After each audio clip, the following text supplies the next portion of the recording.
When we went to conferences, we would reach out to the people who attended and be like, hey, what did you get out of this conference? Like, I'd love to chat further. Sometimes pretty much like a Google sheet would go out and everyone would put their contact information on there. And what we found out was that people weren't following up with that contact sheet. And if they were, they weren't reaching out to us. But anyways, we just knew that like that was an underserved area to reach out to people. And so even if I sent in 150 emails, if 10 or 15 people responded, that was still 10 or 15 extra people on that list. And so for a while, actually, we were having 20 to 25 investor calls a week just so that we could make sure that we had people to reach out to when we actually had a deal. You're listening to the Guerrilla State Investing Podcast. We're not here to bruise your bananas with guru sales pitches, overrated fluff, or any other kind of monkey business. We simply provide the ground-pounding truth about what it takes to be successful in real estate. All right, guys, today's guest is Michael Barnhart and Suzy Sevier. Did I say that right, Suzy? Sevier. Sevier. I knew I was going to butcher it. These guys are out in Cambridge, United Kingdom. And Michael is a major in the United States Air Force, and Suzy's a program manager at a biotech company. Hadn't invested in real estate before and pretty much jumped right into syndications from overseas. That's pretty impressive, guys. I got to applaud you for that. So just so you guys know, they have closed on an 88 unit as the lead syndicators just this February 2021 and are currently under contract getting ready to close on a 100 unit this June, correct? That's correct. Mm-hmm. That's pretty awesome. So why don't you guys tell me what made you decide to jump right into syndications? Because I'm pretty sure everybody, especially in the military, starts out with what I like to call the bread trail, where you buy a house, live in it, you're forced to PCS, so you rent it out. Now you're a landlord, and then you kind of have this bread trail of all the different places that you lived. You guys said no to that and just jumped right into 88 units. So the floor is yours. Yeah, absolutely. So we actually went to a conference last May. It was Bill Allen's. It was Veterans REI Live. And so at that conference, there was a variety of speakers and topics. So it talked about BRRRRs and fix and flips and multifamily, and Airbnbs. And actually, initially, that bread trail sounded very, very Appealing. Yeah, appealing. And we wanted to do BRRRRs initially, and we had set up a team and everything in Cedar Rapids, Iowa. But an inland hurricane went through the city. And so we had to take a step back and say, okay, well, our plan was to have 25 multifamily homes and then Single family homes. 25 single family homes, sell them and then 1031 them into a multifamily syndication. But we can't do that now. But at that conference, the speaker who talked about the multifamily was Whitney Sewell, and we had a breakout room with him. And he's like, you don't have to start with single family. You can go straight into multifamily. And so once we had to repivot, we were like, okay, this is what we're going to do. We're just going to go straight into multifamily. And that's where everything changed in regards to the podcast we were listening to, the meetups we were attending, the conferences that we were going to go to. And so that's just how we started structuring it. We're like, okay, we know we have to have a team and we know we have to reach a lot of people right now. So how do we do that?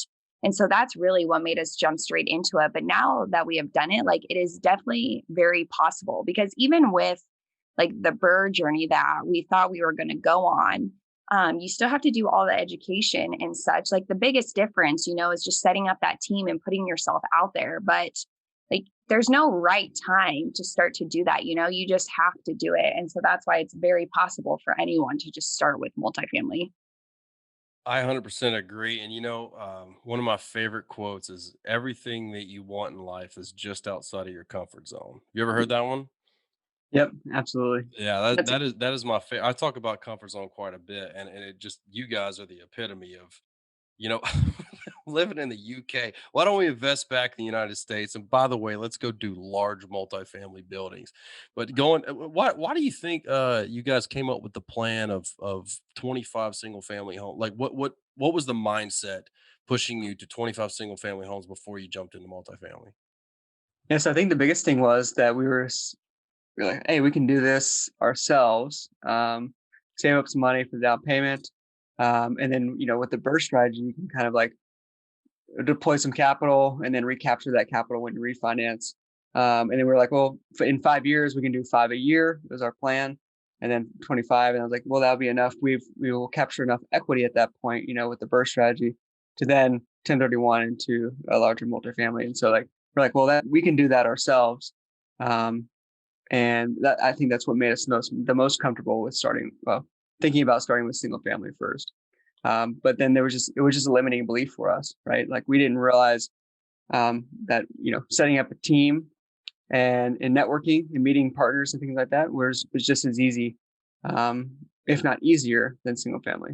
So, Oh, 100% believer in setting up the team, because the moment you have somebody else to bounce your ideas off of and hold you accountable, it's just that much easier to push forward, right? So let's talk about that. Setting up your team. What is your team? How'd you find them? And then what are the I guess the synergies that you guys have amongst each other? Yeah. So for our first deal, like we found them in different avenues, I guess, in areas. So initially we knew that we had to have an identity change, right? And in order to do that, like we had to put ourselves out there. And what I mean is that people knew Michael as Air Force, people knew me as like getting an MBA and I guess like being in some sort of business space. But by putting ourselves on social media, that's how everybody knew that we were actually investing in real estate, right? Because nobody can read our minds. And Hmm.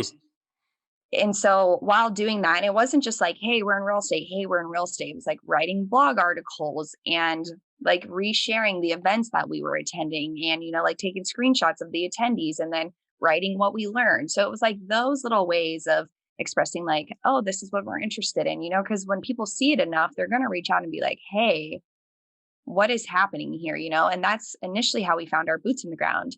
He had like reached out to Michael because it was an old classmate at the Air Force Academy. And he's like, I've been seeing you post about real estate investing. He's like, I've recently left the Air Force and I'm now a wholesaler and a flipper. Like, we should talk about multifamily because that's something I want to get into. And from there, that's actually how we chose our market as well. I mean, we had criteria for our market, but so he is living in Oklahoma City. And when we analyzed that market at first, we were like, okay, we think we can do stuff here. But then when we looked north into Tulsa, we were like, no, this is amazing. This is where we should stay. And even from there, because then in the meetups and the conferences, we start telling people like, oh, our market's Tulsa, Oklahoma. We actually were introduced to an individual and he organically became our mentor. He has 4 or 5 properties in the area. And so we were just talking to him like weekly about the area and what could be done and like what his goals were and what he needed help with, because we were still trying to provide value at that point. And eventually Michael was like, hey, I'd love for you to be my mentor and actually look over my underwriting to make sure that I'm like evaluating this market correctly. And he said yes. And so from there, it's just been like a really great relationship. But then 2 other individuals on our team, one was met purely through networking, and he's a KP on our deal. And then the other one was met through Michael's mastermind group, so it's really a lot of it was just putting ourselves out there and just being consistent and showing up in the space over and over and over so that like people knew what we were up to and what we were doing. Michael, do you want to add to that at all? no, I just like, I guess what Susie mentioned, always be on the lookout for partners, right? And like a lot of people are quick to partner with people as well. You need to, when you're looking at partners, especially for multifamily deals, like you're going to be um, partner with them for 5 to 7 years, however long your business plan is. So instead of jumping straight into it and then the marriage, if you will, for 5 to 7 years, make sure you date them a little bit. Make sure that they're a right fit before you just go ahead and jump in. We get a lot of calls sometimes from people who hop on our calendar and they chat with us and like, okay, let's partner. We're like, okay, we've talked to each other for like 23 minutes right now. Let's develop this over the next several weeks and get to know you a little bit better, right? So, yeah. Well, I was going to ask if you guys wanted to partner with me real quick. I mean, No, that's good. I mean, it's all about building trust, right? And I put it out. There's lenders that reach out and contact me all the time. This Facebook blast, and they'll be like, "Hey, Mhm. this is your percentage rate. Here are my terms." And I'll message each one of them back and say, "Look, I do business with people that I like. I'm more than willing to, even if it's a lender. I don't. You just have money and terms. Look, I need to know who you are. One, there's a lot of scammers out on Facebook. I need to have a phone conversation with you. I need to know what you're into, what your interests are, because at the end of the day, if you're a difficult person, I'm more willing to do a less desirable term with a lender if I like them than I am with a better term with somebody I can't stand talking to, Mhm. right? And with partners, the guys that I partner with on my syndications, like I said, we're going on this hiking trip together in November. Like we talk, I have to talk to these guys every Sunday and Wednesday. I had better like them, you know what I mean? So Yeah. definitely, I'm not going to know that within a 20-minute phone conversation because anybody can be cool for 20 minutes. It's can you be Mhm. cool at 4 o'clock in the morning on Sundays whenever we have to meet up every Sunday. And if you're not Yeah. cool, that's rule number one for me is you better be cool. Yeah. No, I Right. totally get it. So what else other than the partnerships? Well, since you guys started putting your name out there, have you guys had people bring you deals? Have you guys had business opportunities just come out of nowhere just because people simply knew that you were investors? Um, you know, occasionally, I'm trying to think. Like our deal flow mostly came from brokers, and then after you close your first deal, and then the brokers just come out of the woodwork, right? And Really? they're just Okay. like, because they know you own a deal, and now they want to sell that deal, right? So they're Yeah, going to try to yeah. give you as many other deals as they can, right?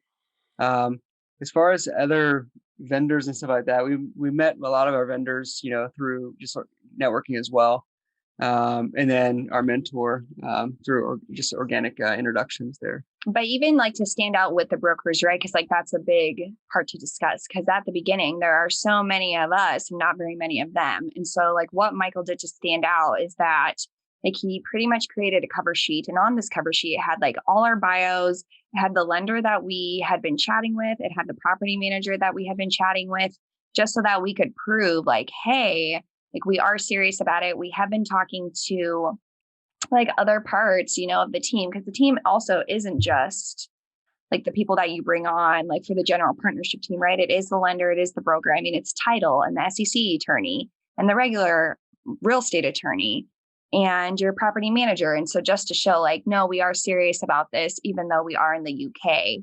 And then even to make it less transactional, Michael would just talk to some of the brokers on the phone about their family and their life and what they did that day, just so that we could prove like, no, we do want a relationship with you. Like, this isn't something like, hey, just send me deals. Hey, just send me deals. And so that really helped us as well with the brokers.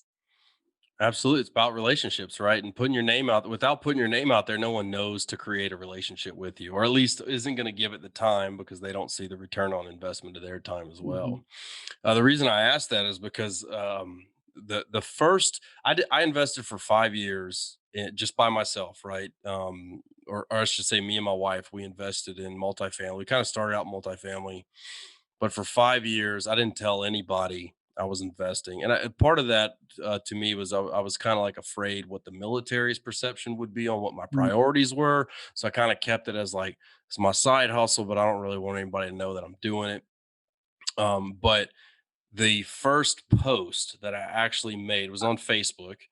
It was about a year ago. From that post, I'm closing in June 1st. I'm closing on a hotel in Southwest Louisiana from the very first post.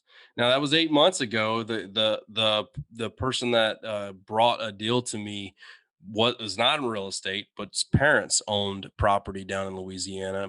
Her father unfortunately died and was left. The her mother didn't know what to do with this property, or ran it, but just, didn't have time to do it like her dad did.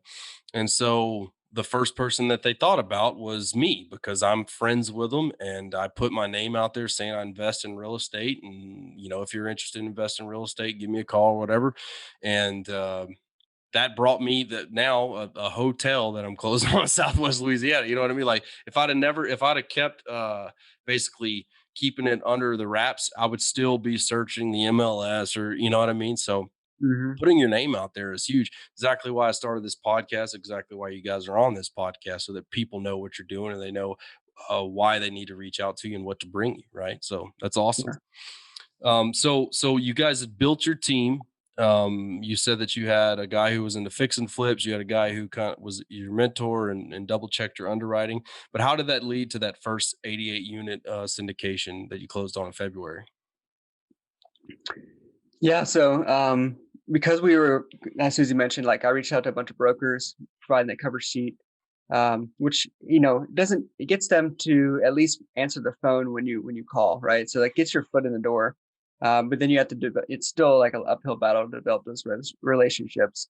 And so we continue to develop relationships with the brokers. They continue to send us deals. The other thing too is like when they send you deals, like be responsive, and get back to them, like answer their email within like 24, 48 hours, and they know you're serious, right? It's like, hey, I'm underwriting this deal, I'll get back to you, or something like that. Or hey, this deal won't work because X, Y, and Z. And so with that, like a broker was sending us deals. We were submitting LOIs with the same broker. He had sent this deal to us probably like August of last year, and we underwrote it. It wasn't there financially where we wanted to actually pursue it. But we really liked the asset. Our boots on the ground partner walked it, took a bunch of pictures. He's like, man, this is a nice property.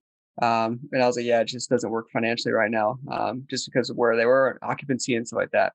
And so we continue to follow that deal. Like another thing too is like for your listeners, like just because you underwrote a deal and it doesn't work at the time that you underwrote it, doesn't mean it won't work in the future, right? So make sure that you are tracking those deals all the way until they close. If you like the asset, but it's not there financially, like continue to track it. So this is what we did. So every month I was getting updated financials. And then like a couple months later, it made sense. Like it was 2 months occupied. I was going in the 2 months being stabilized.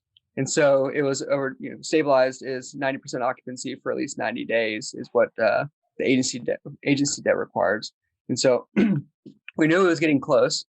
And so we need 1 more month of stabilized occupancy. And so it was at 2 months. And so I was like, okay, cool. We can submit an LOI. And by the time the LOI is accepted, and by the time we get in our contract, we'll know if the next month, whether or not it is actually stabilized for 90 days. And so, and we just submitted the LOI. And because we had, of course, when some other syndicators also saw that those updated financials, everybody jumped on it at the same time, right? And so then it was a competition. However, because we had our mentor who's closed deals with the specific broker, and because we had worked with that broker and been very responsive in submitting LOIs for that, he knew that we were serious and that we were ready, that we could probably close on a deal. And so he communicated that with the seller, and we were able to win the LOI. So what about capital raising? Like, what did you guys have capital raising already confirmed? And I'm guessing most of your network is back in the United States, not in the United Kingdom, and invest in foreign Brexit stuff, risk money. So what about capital raising? How are you guys raising capital without your first deal?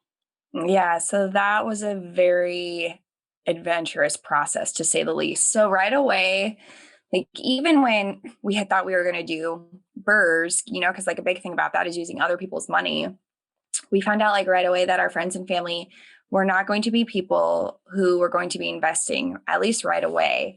And so like through our meetups, we were asking like, okay, what do others do? Like, what do you see happening? And I mean, we got the same response, right? It was pretty much like networking and putting yourself out there. And so once we like took that transition to multifamily and learned that little trick right away, that's really where we were going into meetings with like a lot of intention. And so without having that first deal, Michael and I had just said like, this is our market, this is our criteria, and this is what we're looking for. And so we then started to have like a lot of one-on-ones, like people that we met in meetups who had said like, oh, I'm an LP and a GP. And so like a limited partner and a general partner.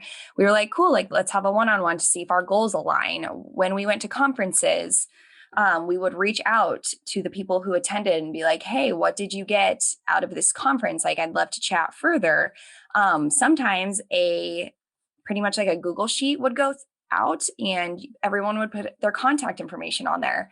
And what we found out was that people weren't following up with that contact sheet. And if they weren't reaching out to us. But anyways, we just knew that like that was an underserved area to reach out to people. And so even if I sent in 150 emails, if 10 or 15 people responded, that was still 10 or 15 extra people on that list. And so for a while, actually, we were having 20 to 25 investor calls a week just so that we could make sure that we had people to reach out to when we actually had a deal.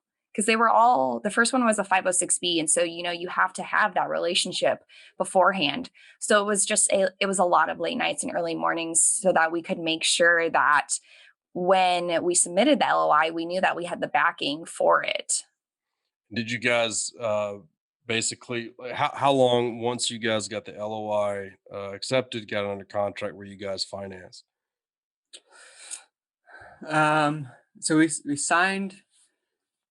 We signed the PSA in December, and I think we had everything funded, ready to go by mid-January. So the first capital raise was definitely a learning experience for us. It's very stressful. It's very stressful, very challenging. So one of the things is we had our investor webinar on a Thursday night, Eastern time. So it was like midnight here, right? And so, which is totally fine. But we had it at night on Thursday. People on Thursday night, like once we're done with the webinar, if they would still want time to look over the documents, so like that, then they would do that maybe Friday. But also for Friday, people were preparing for the weekend, right? So even though that it is top of mind for us and the most important thing for us, it's not necessarily top of mind for all of our investors. They're like, okay, I'll get to it when I get to it, right? So then the weekend comes. And it's like crickets, like nobody is like submitting documents or anything like that. So like initially, right after we had the webinar, like we had $1 million in commitments. And we're like, perfect, this is going to work out great. We're only raising like 1.75. We just said they get another 750,000.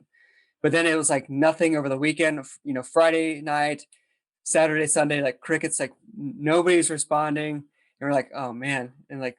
We kind of stepped back and we just had to start following up with people. But later on the next week, we were fine and everything, all the money started coming in.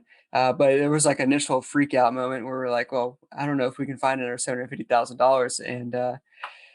And yeah, so. Yeah. And someone had just told us like, it's all like an ebb and flow, right? Like you'll have that high and then there can be a low, but then people will trickle in again. And something that we found too, is that when we were following up, people were just like, oh, thanks for the reminder. Like I'll look back into that. Right. It was literally that simple. And we were just unaware of like that a simple reminder would alleviate so much of that feeling. I mean, there still was a lot of, I don't want to say push because that's not the right word at all. But, with some people it'd be like, oh, well, I have more questions or I have more of this. And so like when you go into a capital raise, it is definitely not like, oh, the webinar's here and everything's done. Like people will want to ask the same questions that were answered in the webinar. And that's totally okay, because that's just for their peace of mind. But so that was definitely a learning curve. Yeah. So what lessons did you guys learn other than that from that webinar? Like what'd you guys do differently for the 100-unit deal? Yeah. So specifically, because it was our first raise and like two others individuals' first raise, what we found out was when somebody says they can bring a certain amount of capital, like you need to ask why, right? Like, why do you think you can bring that much? And what I mean is like, are you reaching out to the people that you reached out to 6 months ago? Like, how often are you asking people for new updates? Because 6 months ago, I could have like said, oh, I can invest $100,000, but who knows if I've invested in a syndication since then, like you have to have that ongoing like investor relationship management. And because that's it, like the huge part, right? You can't just talk to somebody one time, or maybe you can, and that's totally awesome if that works for you. But we found that someone who thought they could bring a certain amount ended up not being able to bring anything near that. And so that yeah. So that was when for this next deal, because the team changed a bit, because a team can change for every deal, right? Like you need to be able to just find that perfect team that you can go like very long term with. But that was something that we definitely asked, like, why do you think that? How often are you reaching out? How often are you even posting like material through blog posts or just on your website or through podcasts? It was like a mix of everything to see how they're staying fresh. So with you guys have talked about a team going up through the syndication and stuff. What about the two of you? Like, what's the individual swim lanes that you guys did? You guys sit down and say, "This is what I'm good at. This is what you're good at." Do you guys cross those streams ever? Like, how do you guys approach this as a team? Yeah, that's a great question, Ramsey. So at the very beginning, when we first started getting into real estate, we were kind of both doing everything, and we were crossing and things like that. But very early on, we realized that, hey, this isn't working out. Like we could divide our roles, and then we can accomplish twice as much, right? It's just two of us. So naturally, since I'm like the scientist and very analytical, I was like, hey, I want to learn underwriting, and I also want to focus on the whole acquisition side of things. So that's kind of what I do now. So it's like broker relations, everything to do with acquisitions, like vendor relations and things like that. Well, Suzy focuses on the marketing piece of our business, right? Because you have to have deals, but you also have to have capital. If you have a deal with no capital, you don't have a deal, right? But you have a bunch of capital with no deal, there's no deal either, right? So Suzy focuses on the marketing side as far as like pumping out blog content, and now we're starting a podcast soon, and she can talk about that here in a second. But and then she also focuses on investor relations and reaching out to different investors as well. So that's a huge piece. So those are our two main swim lanes. However, whenever I need help with vendor relations, she's over and helping me out with that. Whenever she needs help with putting out some blog content or with a podcast, then I'm doing that as well. So it's almost it's a similar situation. You pretty much have the nerd and the personality, right? The guy who's like, I like numbers, I like analyzing, and the other one's like, I don't care about that. I want to talk to people. I want to design things and see what we are all about. So it's a perfect relationship. It's 100%. I have the way that I have it set up, and the way that I like to describe is I got three guys. It's myself, a guy named Joe, and a guy named Brandon. But the analogy that I use is that I have the GPS coordinates. I know where we need to end up, but I don't have the map, right?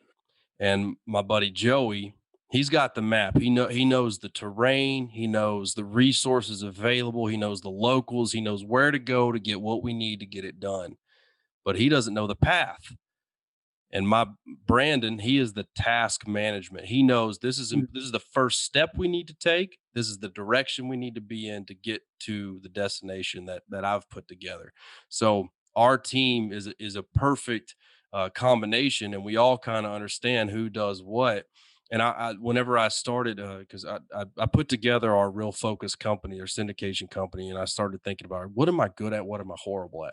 I'm good at talking to people. I'm good at thinking things through to the end state, but I'm not good at understanding exactly how to get there because I have so much stray voltage. I come up with these random ideas, and Brandon would be like, "Cool, Ramsey, that sounds great, but right now I need you to sign this non-disclosure agreement." You know what I'm saying? And I'll be talking about landing on the moon or some, you know what I mean?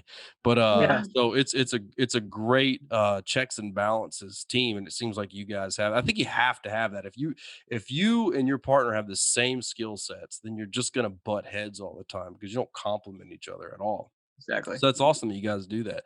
But what your other team members though, obviously what they bring to the game is their locality to the market and then their experiences and stuff.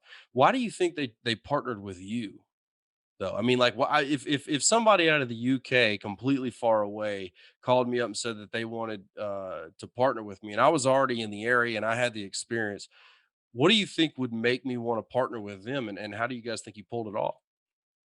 So I'd have to say it was a consistency, right? Like showing up in the space over and over and over. So they didn't see us just one time. Like they've seen us at conferences or at meetups, or I mean, even for Michael's mastermind, being very active in the group. But then another thing is like doing what we said we were going to do. So like if we were going to send an email with an introduction, that it actually happened. Like if we were going to send an article, we actually did it, because we find so often that like people will say like, oh yeah, I'll do this intro or I'll send you that. And then there's no email later. And like for me, it's like, I didn't come up with the words for you, like you're the one who said it. I didn't need what you were going to offer me, but once you offered it, like that would have been awesome. But now that there's no follow through, like if there's no follow through with something like an email, how am I supposed to move forward with you with anything else? And so those were the two biggest things, just consistency and making sure that we did what we actually said we were going to do. It's almost like the definition of the word trust is doing what you say you're going to do, right? Mhm. Yeah. It's such a simple concept. And even if I do courses on trust in the military, and I try to get the point across to people, even if you do what you say you're going to do and the other person doesn't like what you said you were going to do and you do it, they might not like it. They still trust you for it, right? Mhm. There's no trust loss whenever you said, I'm going to do this. You might not like it, but I still do it. The trust remains, right?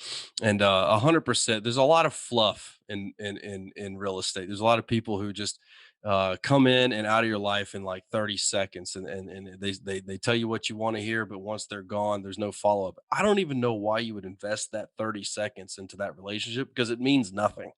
It built nothing, right? So So 100% in agreement with that. But okay, so let's move on down the line. Like, what's the end state for you guys? What's the long-term goal? Because you're not staying in the military forever, right, Michael? You guys are coming back to the United States, I'm guessing within the next couple years, Mhm. planning to move back to Colorado. What does the end state look like for you guys? yeah, so the end state is that like when Michael can retire, we will be able to like be 100% passive. And because like I'm leaving my job in August so that I can do real estate full time. But what we want to be able to do is like create this return on impact, because that's what we're really big about. And what I mean by that is that like we want to create an impact like outside of our community. And I mean, we see that within investing already. So like when we create a business plan, we think like, how can we positively impact the residents who are living there? So like, for example, like in our first deal, we added washers and dryers, instead of the traditional like interior renovations. And we did that because like people can get so much time back, when they can just turn on the laundry and then do everything else. And so what we want to do is that we want to be able to like travel and live wherever we want to live afterwards, not necessarily have a home base. But because education has become so important, like for us, and especially with Michael being a professor, and I mean, in like my previous, I guess, work careers, I've been a coach. And so we want to be able to like go to different countries, explore them, and then help build schools there, right? Because basic education solves so many issues within communities. And because we were raised on like what education can do, we want to be able to help others do that. So that is definitely the 7 year, like what will happen after 7 years when Michael can retire. So you guys gonna retire? Is the plan to retire in Colorado, and Yeah, then well, that's home base? we'll retire in Colorado, but we don't plan on like buying a house or anything that when we get back. We'll probably like house hack like a 200 unit or something. But Yeah. Say that one more time. probably A house hack a 200 unit. 200 unit. Yeah. But That's we've not a already house talked hack. about That's a life hack, brother. we've talked about that. And that was kind of our running joke, but I think we're pretty serious about that. Like, probably find at least a B class asset that has like a 3-bedroom or 2-bedroom that we could live in or something. But yeah, the plan is to just not really buy a house there in Colorado, not really settle down anywhere. But as soon as I retire, we can just pick up and we can travel the world. And so we're kind of proving the concept now, setting up the systems and processes. So like Suzy mentioned that we want to go 100% passive. Like, I don't know if I can give up being active. I really enjoy the syndication side of things, like putting together teams and then closing all these deals. Like that really excites me right now. But eventually, that might not excite me anymore. We can become passive, but like we want to replace our income with passive investments for sure. But picking up the active one here and there would still be really awesome. And yeah, going back to doing a long distance, like we want to live in Thailand for 6 months or Australia for 6 months, wherever, like for a certain amount of time, and just kind of bounce around, not really have like a certain place where we live, but instead exploring everywhere and taking in what the world has to offer. And so we're doing syndications now from the United Kingdom, 4,000 miles away. What's the difference between doing that 4,000 miles away versus 8,000 miles away, right? Just a couple more time zones, and that's about it. So. Well, I'll tell you what, if you guys ever have me as an LP on a 200 unit and I notice that there's one unit that's always vacant, I know what's up. I know what you guys are doing. I'm not buying it. Sounds like monkey business. I'm kidding. Well, so, okay. I'm guessing that COVID has helped you guys because it's made so many seminars and conferences actually remote, where now there's a reason that you guys are, or it allows you to be present in these networking events rather than being kind of like a wishful on the sidelines. Is that the case, or has COVID made it more difficult for you? No, absolutely. The silver lining to COVID for us was that everything went virtual. We were able to get brokers on Zoom. Like nobody before COVID, I feel like people knew what Zoom was. It just wasn't as ubiquitous. Now everybody knows what Zoom is, and like you're like, hey, you want to hop on a Zoom call? Like that's more common now than just actually hopping on the phone, because people like seeing other people's reactions when they're talking to them, right? Yeah.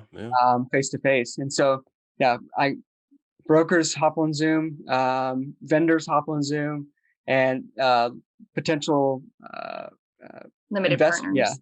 Potential investors hop on Zoom very easily now, and we do all of our initial investor calls via Zoom, and we love that.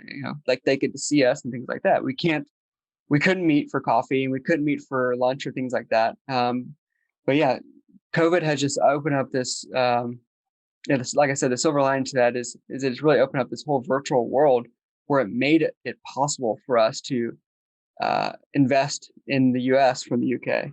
Yeah. And I mean, even a big thing too is that like theoretically we're still in a lockdown, like we can't leave the country. I mean, I guess you technically can, but there is a lot of like rules and stipulations that go along with it. Like as of last week, we could start eating like inside restaurants. And so even like getting all of that like time back has been huge as well, because like if you can't leave, because for a while there, all we could do was work out once a day and then go to the grocery store or the pharmacy as needed. But that gives you so much more time to actually work on the business and talk to individuals about like the opportunities that you have to offer. Oh, when I came home from deployment from Bahrain, they said, the military said, all right, all of you guys got to quarantine at home for 14 days. Oh no. Oh, God. I got to come home from deployment and I haven't seen my family in 6 months. And you mean to tell me that for 2 weeks, you're going to mandate us stay home for? Yeah, this seems like a real bad deal. I mean, obviously maybe COVID. I'll make it. Yeah, maybe I'll make it 4 weeks instead. Yeah. COVID's been horrible, but there are some things that it really has brought to light that I think, humans are going to make the best situation out of whatever horrible situation there is. And with COVID, I mean, we've connected, we've learned how to connect virtually in a way that you never saw before, because social media has always been out there, but it felt really fake. It just, like I said, people wouldn't come into your life for 30 minutes. They come into it for 3 seconds, talk some smack to you, and then you never hear from them again. But with COVID now, like me and you guys are face to face having this conversation. It doesn't feel too much different than if you were in the room with me, to be honest. So I agree with the silver lining. I mean, it's had its ups and downs and its difficulties, but there's been some good stuff that has come out of it for sure. So cool. So I'll ask you the same question now that I asked to everybody. It's, what is it that bruises your bananas? And what I mean by that is, what do you think is the biggest lie being told in real estate today? So I think the biggest lie, and I think maybe Suzy was going to mention this as well, is that a lot of syndicators or potential owners of apartment complexes, if they have their own property management company, make sure you verify income 3 different ways, because the biggest lie is like a lot of them are padding their rent roll. Really? I wouldn't say a lot of them. Some of them are, right? Like there's not a lot of bad apples out there, but there are a few. And so we've noticed that on a couple of properties we're looking at, that if they own their own property management company, more than likely that they are also padding the rent roll. And I mean, you can even tell by like within the LOI, right? So like we've seen LOIs where like a seller will write like if available for like the due diligence documents that are needed. So like if available right there gets you out of anything, you know, but like a big thing is anything that has to do with verifying income. Like if that is crossed off, like that is a huge red flag, right? Because you should be able to verify income any way that you ask, whether that's a tax return, the bank deposits, the resident lenders. I mean, you want all of those things. But yeah, more people are, I mean, padding your rolls than we would have expected. And so that If is available. Yeah, that's a yeah. big vague say. Oh, it's not available all of a sudden. Yeah. Yeah. Right. And I mean, if you put hard money down day one, like that's a big deal, right? Because it's like, okay, well, yes, you could have not given me any of these documents. And I mean, we've even heard people say like, no, you always get residence ledgers. Like I've never had to ask for them because you always get them. And I'm like, that's a bummer, you know, because like you can see that people are taking advantage of others in the space. I'm always so one of the things that irks me is when brokers post out like the offering memorandum, the underwriting is always so fluffed up. And we know it. I've talked to brokers and they're like, well, it's marketing. And I'm like, but does it have like we're all investors here. At the end of the day, we all kind of speak the same language, assume the same ideas. Like I feel like you guys are fluffing it up so that we have to talk you down. You know what I mean? Like, oh, well, you said it was worth 7 million, but okay, I can see your underwriting makes sense. We'll talk it down to 6 million. When at the end of the day, like we all know what it's worth. There's pretty good standard out there on how to underwrite things, and brokers know what it is. They'll put let's see reserves like above the line, and they'll do pro forma instead of actuals, and like just tell me what it's doing. Stop trying to hide it. Like Yeah. to me, that's monkey business. I can't stand it, but I get it. I mean, they're trying to make their dime and they're trying to represent their seller in the best way. But at the end of the day, if we all have to back out of a deal because something wasn't truthful, that was a waste of everybody's time and resources. Right. So Yeah, and it's creating like this false sense of like, hey, I can get this, I can get 7 mil for the deal, right? But it's actually only worth 6, right? It's just like, okay. So then it kind of it could potentially ruin the relationship with between the broker and the seller, yeah, right? 100%. So with you guys, I noticed in the background, you guys have a ton of books, right? And what would you like? Are you guys currently reading any books that have been life changing or have been eye opening? Like, if you had anything to talk about, what would you say it would be? So one book in particular, I mean, for me most recently has been Who Not How by Dan Sullivan. And what this book talks about is like when you're stuck in the how task. So like, how can I get this done? How can I get that done? You know, that list will forever grow. But when you find the who for those particular tasks, that's when your growth like can just skyrocket, right? So like we all want to be able to do all the tasks, but when we find the right people to actually complete the tasks for us, they're done in a fraction amount of time. So we can truly focus on the things that like are bringing us our $1 million ideas, right? So for example, like social media, a lot of people are stuck on doing their social media, but like we are not social media experts, right? We're real estate investors. So like we need to be focusing on the tasks that bring us closer to bringing more opportunities like for our family, for our investors, not the content necessarily, you know, because like you can give templates and they can all be your ideas, but like having somebody to just push out that content all the time is huge. I mean, even with video editing, right? Like we didn't all go to school for video editing, but when we can like move that task to somebody else, that gives us in our minds the freedom to be able to focus on the things that truly matter. It's freeing up that bandwidth, right? That's the old adage: working on your business, not in. working on your business, not in your business, right? Exactly. Awesome. Well, so another so you guys have recently launched your own podcast, correct? June 1st is our launch day. So June very, very 1st is soon. launch day. Well, by the time this airs, will probably be post June 1st. So tell us a bit about your podcast, what message you're trying to push out there, who your customer base, like what listeners you're going for, and why you guys are doing it. Yeah, absolutely. So the podcast name is The Adventures of a Real Estate Investor. And that just like fit us really well because our company is the Adventurous Real Estate Investors, and it just really embodies who we are. But the whole point of the podcast is to create awareness on the impact that people are making while leveraging real estate. And so what I mean by that, and I'll just highlight like two individuals. That one person that we interviewed, his name is Brian Briscoe with Four Oaks Capital. He has been in the Marine Corps for 20 years, and he can leverage real estate to not have to go into a traditional like DOD job or stay in the military. And what that means for him is that his family no longer has to move around, right? Like his children can stay at the same school, and his wife, who's been wanting a particular job for 20 years, can now actually do that, you know? And so that's created a huge impact on his family. But then another individual, her name is Dr. Erin Hudson. She's with Quattro Capital. Like with her first acquisition, she actually took the proceeds and went and helped build an orphanage in Belize.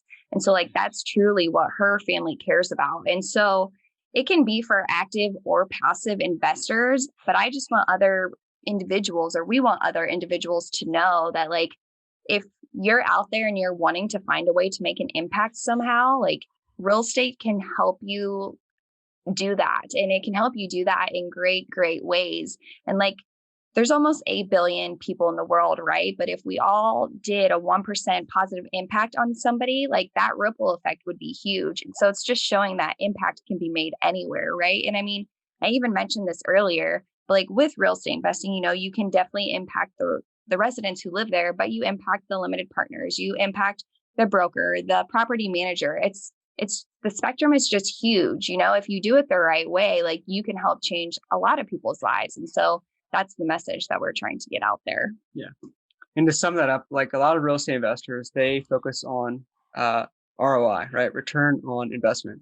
However, with us in Adventurous Real Estate Investors, we focus on a different ROI, and that's return on impact. Let's explain that. What do you mean? Well, because impact is immeasurable, right? So it's not something that you can actually find. And so whether that be like adding residence events to make them a bit happier, or like we've been even looking into, it's called Rent Plus.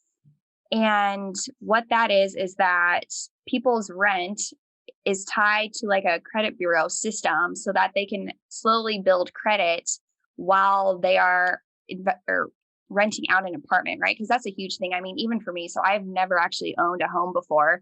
Like the biggest thing I see on my credit report is like, oh, add a mortgage in order to get your credit higher. And so like just thinking of different ways like that we can help the residents in any way possible to make their life of living better, right? Because I mean, we've covered the basic need of shelter, but now we want to try to create a place where they're like thriving instead of just surviving. Yeah. And when we're writing business plans for these properties that we're taking down, like throughout the whole process, we're looking at the numbers and everything like that, sure. But then when we're writing the business plan, we're like, okay, how does this impact the residents living there, right? Like how are we going to change their lives, right? Because that's the ultimate goal here when we're focusing on impact, or the ROI, the return on impact. And so we take a step back and we say, okay, what things can we add that increases their life, increases the value that we can provide to them, right? So we don't just necessarily look at everything that increases the NOI, but also increases a different NOI as well, right? A net operating impact, right? So because resident retention is huge, right? Because like increasing occupancy and then also having your residents stay is huge. Any asset manager will tell you that, like, if you can get your residents to stay, that is more important than trying to kick them out, renovate the unit, or turn the unit and get another resident in there. Did you just come up with net operating impact? I did. I'm like, that's cool. That works. What the funniest thing that I heard from that, Suzy, and this is the scenario that I have in my head, is whenever you do go to buy your first home, they're going to be like, "You ever bought a home before?" And you'd be like, "No, I've never bought a home before." And they'd be like, "Well, let me run your credit and see." You'd be like, "Wait a minute, I've bought a 100-unit apartment complex and an 88-unit apartment complex, but I've never owned my own home." Right. They're Yeah. like, "What?" Okay, all right. Yeah, that's awesome. Well, so again, on your podcast, I've seen you guys' marketing and everything on there is, you guys like hiking and just peaking mountains and beautiful views and water and lakes and all the stuff that I love to do. So I have to ask, whenever you guys talked about the end state, you said traveling around the world. I'm guessing that the reason you want to go and be completely passive is so that the name of your podcast, Real Estate, is Adventure, right? So that you guys can go and make the adventures that you want to do. If you had to summarize what the one goal, like what would be your number one bucket list thing that you wanted to do before you guys, lay in the box, what would you say it would be?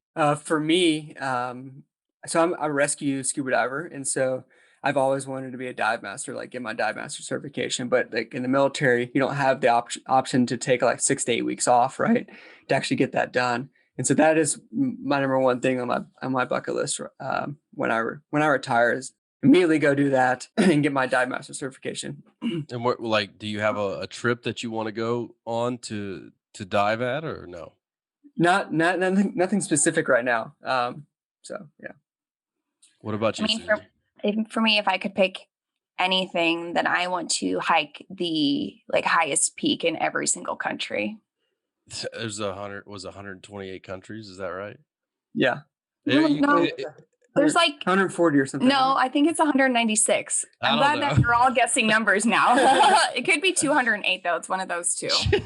No, I think it's 231. Yeah, well, there's a couple of countries that wouldn't be too hard in. Like in Bahrain, I think I accidentally hiked it when I went up to the top of a building. So there's one. But cool. So Suzy, you're obviously into hiking. Michael, you're into diving. How do you guys actually plan a trip? Do you both do each, or how do you figure that one out?